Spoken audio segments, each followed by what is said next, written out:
Which college? Learn anything, anytime, anywhere education. Whichcollege.co.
This is the Conscious Radio Network.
Welcome to the Conscious Radio Network's YouTube channel.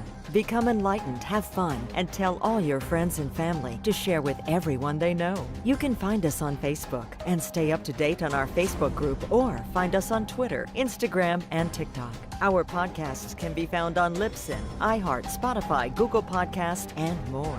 Most of all, remember to go to our official website at conciousradionetwork.com for podcasts, hosts, future shows, and scheduling. We also want to welcome our international audience. Don't stop now. Enjoy the community. Subscribe today.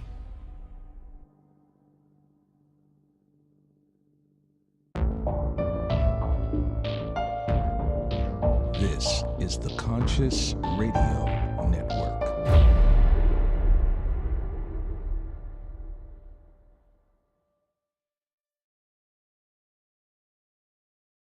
Good morning, afternoon, or evening, wherever you might be on this spaceship we call Earth. Welcome to Conscious Radio Network's weekly podcast series, The Seance. I'm your host, Reverend Dr. Paul Meckes. If this is your first time tuning in, please click subscribe, like, follow, comment, share, and also follow wherever you listen to your podcasts.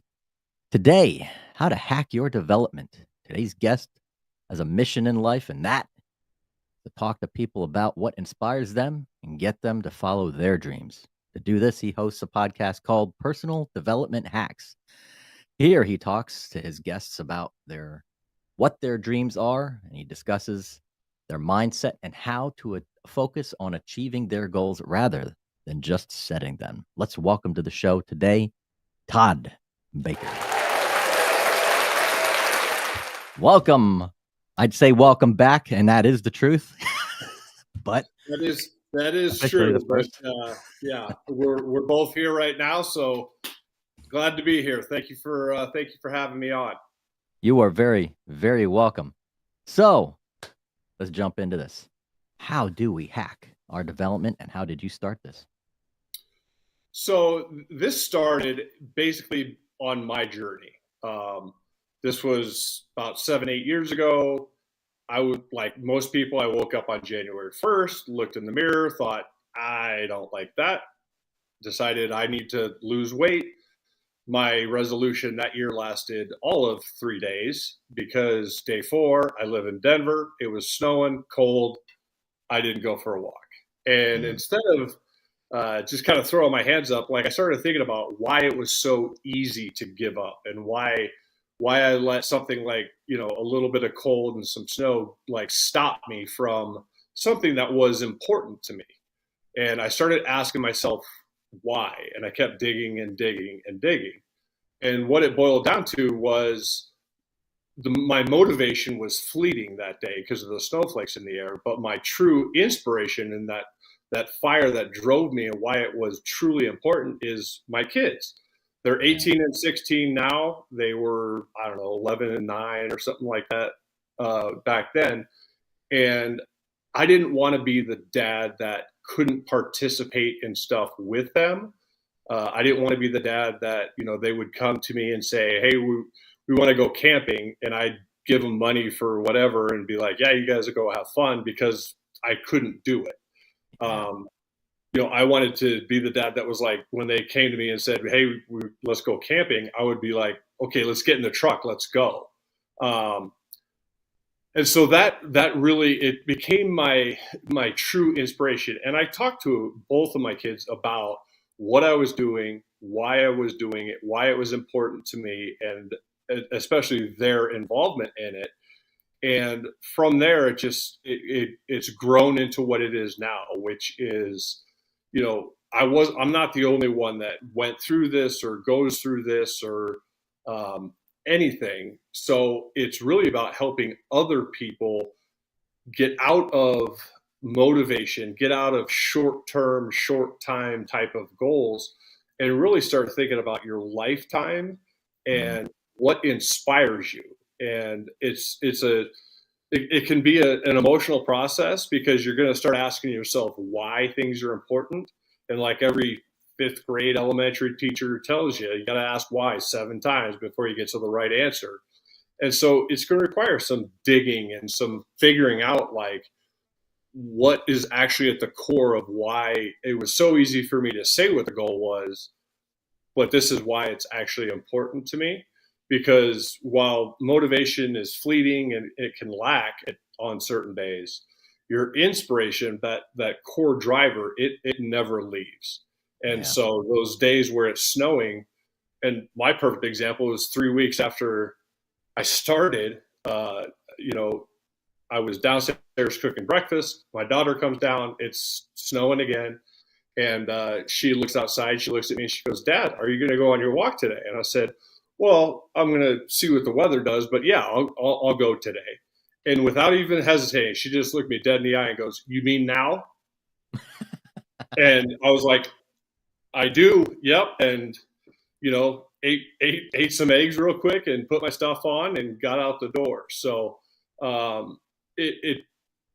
to me told me that not only was it important to me that I was living a new life and creating a new version of myself, but it was important to them that I be there to be able to participate with them and join them in all of the stuff that they got going on. So it's always good to have the help of children, because they can see the truth in everything. Yeah. There's no filter. Yeah. It's just, it's, you know, you say, yes, I will. And they think, well, now is as good a time as any. And, and hey, that day I scarfed down some eggs and dressed up and walked out the door and got home. And she's like, okay, Dad, let's go to school. I'm like, okay, yeah, that's going to take a little bit longer. I got to drive through the snow now, which is different than walking through the snow. But Yeah. Yeah. Yeah. Now there's a term that's been heavily used a lot lately in just about everything, in politics, in business, in everything. And it's sustainability. We have these goals and we want to set these long term. We want to look at the long term, but then we get hit with the sustainability. Is that something that we should worry about or just go with it? the I, every human on Earth has basically two superpowers that most people aren't aware of, and they're very simple. It's consistency and dedication. And the most successful people in the world, that's what they have, is they're consistent in their efforts, what they're doing, what they're driving for, and they're dedicated to their art, their Yeah. craft, whatever it is. um, and people, as I talk about this, like, one of the differences is, they'll say, well, when you set a goal, it should be a smart goal, right? It should, with whatever that stands for and stuff. And I'm like, no, it shouldn't. I want your goal to do two things. It should last you for your lifetime, and it should have a profound positive effect on your life. And the steps that you're going to take. So just dream whatever that ultimate goal is. It could take you 20 years to get there. That's fine. But that's your ultimate goal. The how, the steps in the process that you're taking along the way until you get to that, those can be your smaller, your more incremental, this will get done in the next 6 months. This will get done the next year. So that's where you can do the smaller goals, but they're all leading to your bigger lifetime, whatever goal it is. It's, the classic example is someone, comes to within my course and they're like, well, I want to lose 15 pounds. I'm like, well, here's the thing. You either change your mindset to a lifetime, or let's just write your resolution for next year. And instead of losing 15 pounds, just write down 25, because that's what's going to happen. So instead of looking at it as, I want to lose 15 pounds, look at it as, I want to get and stay fit, because the weight loss comes with it. But if your dedication is, every day I'm making progress towards getting more fit, and a million people have a million different ideas of what that actually means to them. Your goals are personal. They're personal to you. They're personal to me, and they're supposed to be that way, right? But whatever that is, as long as you're making daily progress, because you're focused on the next 20, 30 years of your life, or 40 or more, or whatever it is, that becomes your sustainability, because that goal is always out in front of you. Whereas, like, let's say you are successful with the resolution, you do lose 15 pounds. My next question is, okay, what's next? Like, is it to keep it off? Is it to lose more? Or is it like, what goes from there? Or, because most people, they'll set a resolution for something like that. They'll lose it. They'll celebrate. And then they'll spend the rest of the year gaining it back. Yeah. Because it was a short-term goal. Yep.